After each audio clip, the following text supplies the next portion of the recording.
Средби кои траат едва и неколку минути, без разговор и без многу емоции, но за еден татко значат се, бидејќи тоа е единствената шанса да се види со својот син. Еднаш неделно Бранко Брковиќ од Кавадарци патува за Скопје, каде во присуство на социјални работници во посебно советувалиште има право на едночасовна дружба со детето. Значи јас чекам во просторија да влезе син ми за да си играме, значи се зближиме. Тој влева, влегува во просторија, само добар ден. Само што ќе го прашаат како си помине или ќе му речем дојди сине те видам, до гледање излева надвор. И сега службеничките ја повикуваат мајката да го внесе детето назад, значи да го охрабри за средба. И чекаме сега таа да го внесе во просторија, после 2 минути кога ќе погледаме во ходник, нив ги нема. Ваква е ситуацијата последните 2 години, вели Брковиќ. Тој и неговата сопруга се разделиле пред 7,5 години, а детето, кое тогаш било новороденче, останало со мајката. Од тогаш таткото води битка со институциите, зашто повеќе време да поминува со синот, кој според Брковиќ речиси сосема се отугил од него, но не по негова вина. Првото решение кое го добив беше да го гледам 2 сата месечно, значи 2 пати во месецот по 1 час. Што е за мене смешно, затоа што домашни миленичи, ако имате дома, да ве гледа 2 сата во месецот, нити ќе ве сака, нити ќе ве запознае. Барав неколку пати промена на решението, добив повеќе решенија каде што ми се удоволи, значи се наголемија средбите, да го гледам 2 пати по 2,5 сати на територија на град Скопје, значи без присуство на мајката. Меѓутоа нити беа отстварени, значи се створи еден вакуум простор кај што на него носеше, се ваде различни изговори да не се одржат средбите. Реагирав на тоа до Центар социјални работи, меѓутоа тие ништо не превзема. По бројни дописи и реакции до институциите, Брковиќ успеал еден период да издействува денови кога ќе може да го зема од градинка и да добие неколку часа насамо со синот. Но и тоа не траело долго. Имаше еден период, значи детето кога наполни 3 години, значи те до 3,5 години, тоа е допред да фати коронавирусото на пандемијата, значи ја имав 8 месеци прекрасни односи со детето. Значи детето ме засака, едве чекаше да го земам од градинката, да бидеме заедно.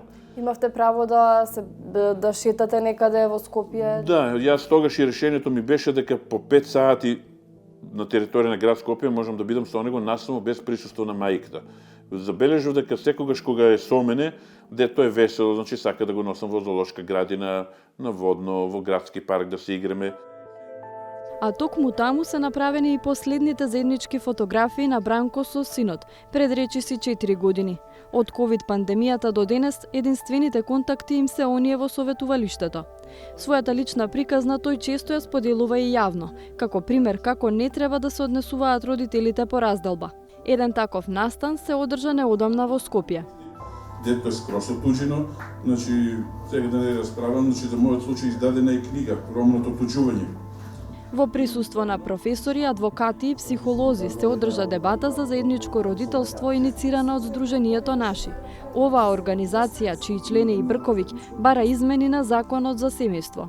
Она што ние го предлагаме сега е да се престане со таа пракса на доделување на дете на само еден родител, односно такво еднострано вршење на родителско право да биде можно само кога има сериозни индикации за тоа, односно цврсти докази дека едниот родител не е способен да го врши родителското право. Рибаровски вели дека имаат и предлог за целосно нов концепт на плаќање алиментација, кој би требало да ја смени досегашната пракса на неплаќање од секундарниот родител, најчесто таткото. Во прв ред треба да се видат кои се потребите на детето и за тоа треба да се изготви табела за трошоци на детето, кој ги опфаќа износите на основните трошоци на детето, што подразбира храна, школување, обликување, играчки и така натаму. И ние имаме изработена таква табела врз база на примерот од Хрватска. Понатаму треба да се види колку заработува секој од родителите, не само едниот, и колку време поминуваат со детето. Предлозите веќе ги имаат споделено со правните експерти кои работат на првиот граѓански законник во земјава, легислатива која треба да го собере и осовремени правото во повеќе области, вклучувајќи го и семејното. Во изработката учествува и професорот Дејан Мицковиќ од Правниот факултет при УКИМ во Скопје. Според него, неопходни се реформи во областа на семејното право.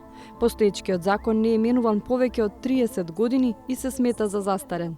Драматично порасна бројот на разведени бракови, и тоа отвори многу сериозна дилема пред законодавците. Да кажеме, во Македонија во 1995 година имало 710 разведени бракови, сега бројот на разведени бракови отиде над 2000.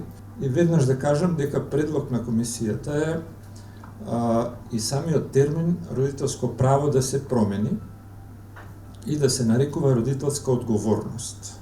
Затоа што сметаме дека тој термин многу повеќе ја одразува суштината на односот помеѓу родителот и детето. Застарен концептот кај што родителот има само права, а детето се смета за некаков објект на заштита. Концептот на заедничко родителство е еден од моделите што се предвидени во граѓанскиот законник кој е во изработка, но не е единствен и нема да се применува по автоматизам, вели Мицковиќ. Дали ќе биде прифатен зависи од повеќе фактори, пред се од желбата на родителите, понатаму од ставот на стручњаците, значи центрите за социјална работа, социолози, психолози, педагози и се разбира од оценката на судот. А врвен приоритет мора да биде најдобриот интерес на детето и ние, за разлика од сегашниот закон, во оваа реформа го вградуваме најдобриот интерес на детето како основно начало на семејното законодавство. Како би се спроведувал концептот на заедничко, односно 50-50 родителство, беше едно од прашањата на дискусијата. За дел од учесниците, овој концепт е неприменлив во пракса. Убаво е тоа да кажеме компаративни примери какви има, например во Холандија компаративниот пример е дека домот не се менува, се менуваат родителите. Значи домот, детето си останува во домот, родителиве пример еден се менуваат. Еве бидете реални дали тоа во Македонија е изводливо. Прво нашиот менталитет тоа не го дозволува, ќе се испоколат во најголем број од случаите. Второ, економски прилики немате кај нас како во Холандија да си го дозволите тоа. Не сум согласен од проста причина што тоа ќе доведе до често менување на животна, социјална па и школска средина, а не се ретки случаевите кога имате и родители кои што живеат и во различни градови. 50-50 родителство не е дека детето ќе поминува, ќе му се мери на штоперка колку ќе поминува со едниот или другиот родител, туку 50-50 родителство значи дека стартна позиција ќе биде во секој развод двајцата родители да останат заеднички родители и старатели заеднички на детето. Освен ако нема исклучително добра причина едниот од нив да се исклучи. Најголем дел од учесниците во дебатата целосно беа согласни во една работа – да се намалат надлежностите на центрите за социјални работи. Центрите за социјална работа не можат да носат одлуки кои што имаат големо значење и кои што мора да бидат во надлежност на судовите. И тука исто така не е потребна институционална реформа. Треба да се зголеми бројот на судии кои што работат во предмети поврзани со брачни и семејни односи.